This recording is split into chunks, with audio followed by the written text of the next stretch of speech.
everyone. Welcome back to another episode of Guidance from Within. I am your friend and host, Brittany Woods, bridging the seen and unseen worlds of our reality. It has been a wild couple of months. There have been a lot of ups and downs, and not just for me. I know that the collective is going through a lot of changes and shifts and vibrational upgrades, and it's been wild. So to give you a little rundown of my month of April, my fiance and I got engaged on our trip to Hawaii, the end of March. We arrived home and had some huge health issues come up that we were working through and got some diagnoses for that, and have been going through a healing. We also moved into a new home the same month of April as we were going through these health things, and moved into a new home. I also added onto my plate another part-time job, and that all happened in April. So as we traveled to Hawaii, we were also coming home to kind of celebrate the engagement and integrate the trip to Hawaii and the vibrations that we absorbed in Hawaii to come home and move and pack. And we're still unpacking, to be honest. I mean, it's May 10th and we've been here for 2 weeks and we're still unpacking. But May is on the upswing. So what's really beautiful about May is that it is my favorite month of the year. One reason why is because my birthday is May 26th and I'm turning 27 in just a couple of weeks. So as every year, as I get towards my birthday, and I'm like curious if this happens to you as well, like the month or two before your birthday, things just hit the fan and everything's out of control and things seem to just blow up in your face. But as you hit your birthday, as you get closer to your birthday, things seem to settle down and calm and rearrange themselves, and they sort themselves out in a really magical, beautiful way. At least that's what it's been like for me. That's what it's been like for my journey.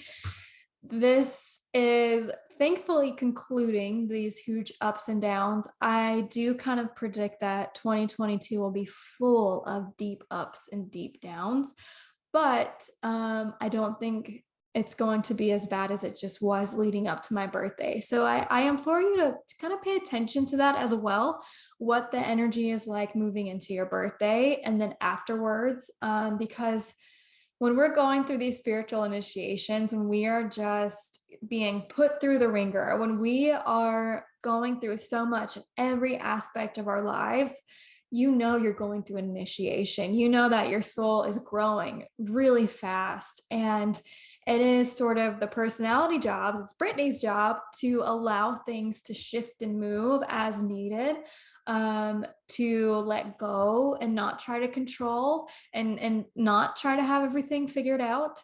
So that's the big one here for me. That's really big. I have stepped back from my client sessions in a huge way. I cut my client sessions in half, the days that I'm available. And it's felt really good to do that, to sort of go, wait a second, I don't have a day off. I work 7 days a week. I worked 7 days a week for almost 2 months straight through before I went to Hawaii. I love what I do. I absolutely love being a spiritual life coach. I absolutely love giving energy healing sessions, and I absolutely love giving Akashic record readings. But I started to notice that life really said, hey, you can't do this anymore. This does not match your vibration anymore. You're changing. So we have to change things. And you're going to go through a huge healing and you're going to go through a lot of beautiful things, but you're also going to have to reschedule and take a look at the parts of yourself that you're not honoring. Take a look at the parts of yourself that you're not holding space for. And that's what I've been doing for April and May. And I could feel the upswing. Things are getting better. But yeah, it's just been kind of wild. And I have no doubt that your journeys in 2022 have been wild. I have no doubt, because the energy has just been, it's been really deep. And the clients that I've had, to be very honest, A lot of repeat clients, which I love. I always love forming those long-term relationships. Those are my favorite. But some of the newer clients, they're coming with deeper, deeper, deeper things to heal. And I see it clearly now that the journey for me as a reader and a healer, that divine will bring you the people you are supposed to meet and the people you are ready for, and the people that are going to help push you and allow you to grow as a soul as well. So as I have deepened my spiritual journey and offering what I offer, the clients that come, the souls that come are craving deeper healing, are craving just deeper knowledge. Um, they're ready for it. And I think because of 2022, and I think because of 2021 and the past couple of months of like 2020, 2021, and 2022, all 2 years plus a few months, I think all of this time has really broken people open to see a lot of shadow self, a lot of deeper wounds. So with that comes souls who are ready to do the deeper work, who are ready to take a magnifying glass and look at parts of themselves, and they're not afraid anymore to try something new and different. And that's what it has been like. So in order for me to serve the souls the best that I can, who are coming here to my space, my sacred space, and saying, please help in some way, right? I have to take care of me more in order to be a better service. I actually want to talk to you about the ebbs and flows of life when it comes to intuition. My own intuition and my own capabilities through my intuitive outlets have changed and shifted and grown and strengthened and depleted. And I used to be a believer in myself that I can only give a reading, or I will only feel really intuitive or connected if I'm in the Akashic Records or if I'm giving an energy healing session. The rest of my time, I'm intuitive in some ways, but I'm not open. I'm not leaving the door open for divine to sweep in or intuitive messages to come. I reserve that for the Akashic Records, esoteric healing. But honestly, that belief came from a self-doubt that I wasn't going to be able to be naturally intuitive without the Akashic Records. And that's changed. Ever since Hawaii, I've noticed I don't have to say the pathway prayer process, which is what I use for the Akashic Records. I don't have to say that in order to give someone a reading. And I don't have to open someone's records in order to give someone a reading. What's really beautiful is that people I've worked with often, I don't have to say the prayer. I connect my heart to that person energetically, and I'm in their records and I can start to channel. Newer clients, I do say the prayer just as a sacred formality and for us to create that special sacred energetic space. But I am more easily in the flow of opening the records without any formality. I'm vibratorily just there. I feel this is coming about right now because I've stopped limiting myself as being a reader. That is just one example of an intuitive ebb and flow. So, what I want you to assess right now, and feel free to grab a journal and kind of write this out. I think it might be fun for you to explore this actually. How has your intuition changed over the past week or month, right? Or a couple of months? If you can keep a journal and maybe even keep a daily log of your intuition levels, it might be really fun for you to see how they naturally ebb and flow. Your intuition can absolutely ebb and flow. You do not have to be 100% intuitive all the time. And often, when we go through huge spiritual initiations and these growth spurts as a soul, we're going through a lot at once, our intuition totally changes, our perspective totally changes. And all of a sudden, we might be seeing colors. All of a sudden, we might be having these really vivid dreams of past life memories. All of a sudden, we might be hearing other people's relatives that are passed on talking to us in our minds. Or it might look like you're just feeling your body more, you're feeling your emotions in a deeper way. That's a very intuitive way to feel where you're at, right? Your body is changing, your vibration is simply changing, and you can feel that. In my coaching calls with clients, their guides have started walking through automatically in the coaching call. What's interesting about this is in my coaching clients, I used to say, do you mind if I open your Akashic records to connect to your guides so we can chat about this? Do you mind if I just do an intuitive connection with you so that I can just clarify this? What's happening now is, now that I've kind of lifted the block in my own intuition development and my own kind of beliefs around my intuition, someone's guide, if they truly have a message, they will just show up in my face and be like, hello, I am so and so. And will you please tell so and so that this is the message that I have for them surrounding this, and whatever the message is, right? So it's changed from me thinking I am only intuitive here and here in my life to, wow, spirit can really just pop in. I have a beautiful energetic boundary. I don't just let any spirits pop in. I don't want to entertain time in my life to spirits that, the situation will not serve me. But I do allow for someone's loved ones or spirit guides to come in. And I think that that energetic boundary is working really well for me right now. And it's kind of fun. And I implore you to pay attention to your intuition, how it changes, because we are human. As much as we want to be these souls, these spiritual beings in a human body, and as much as we want to embody our highest selves and, you know, be a divine vessel, we still have human brains. When it comes to biology, when it comes to the evolution of being human, you're there, you're human. We ebb and flow, and some days the personality wants to get in the way of our intuition.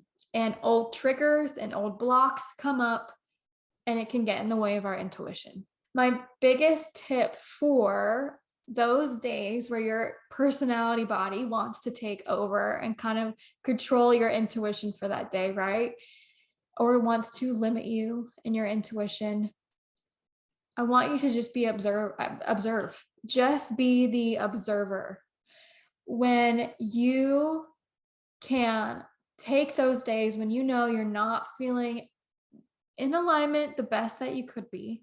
I'm not feeling the best today. I don't feel like I'm in alignment with my highest self today. I'm not sure that I'm having a great intuitive day today.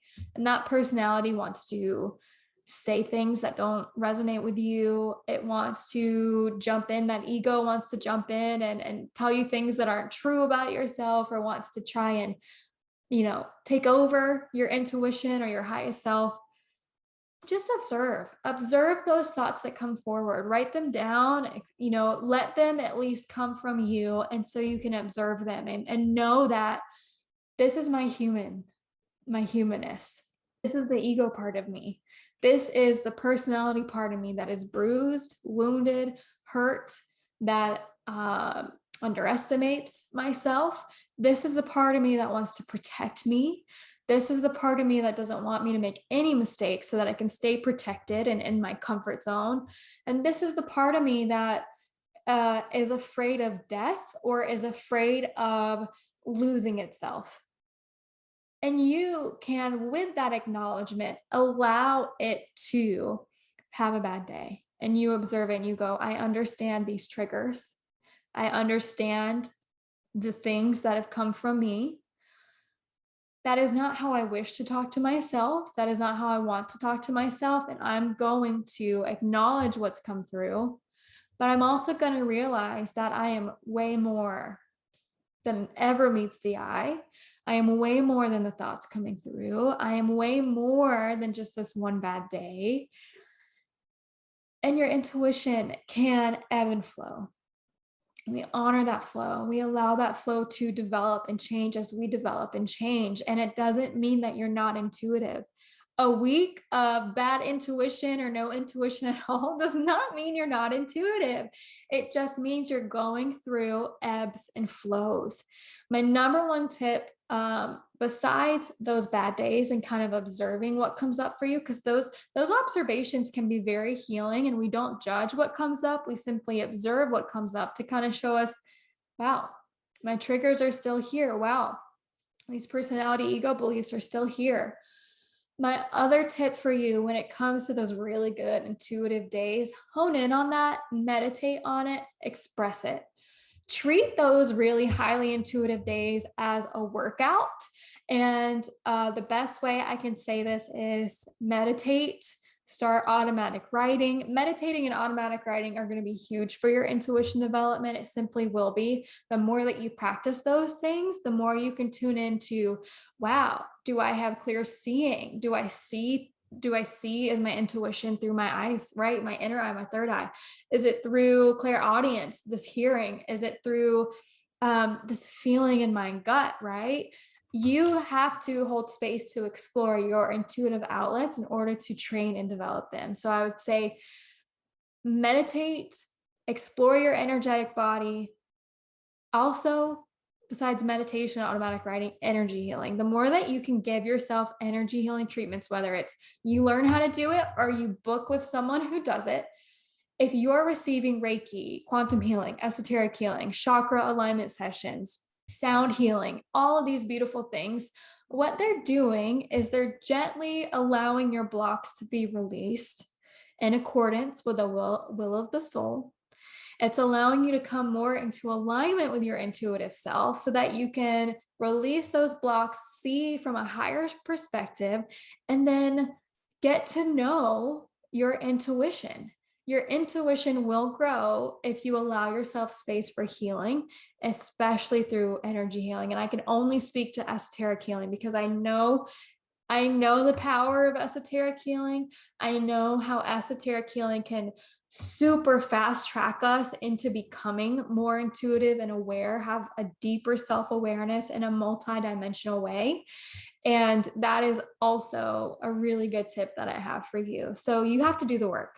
If you want to be more intuitive, you have to do the work. You have to be the observer, allow yourself to have good days and bad days. And they're not good or bad. They're just these places, these ebbs and flows on your journey. We observe those ebbs and flows, and then we practice our intuition.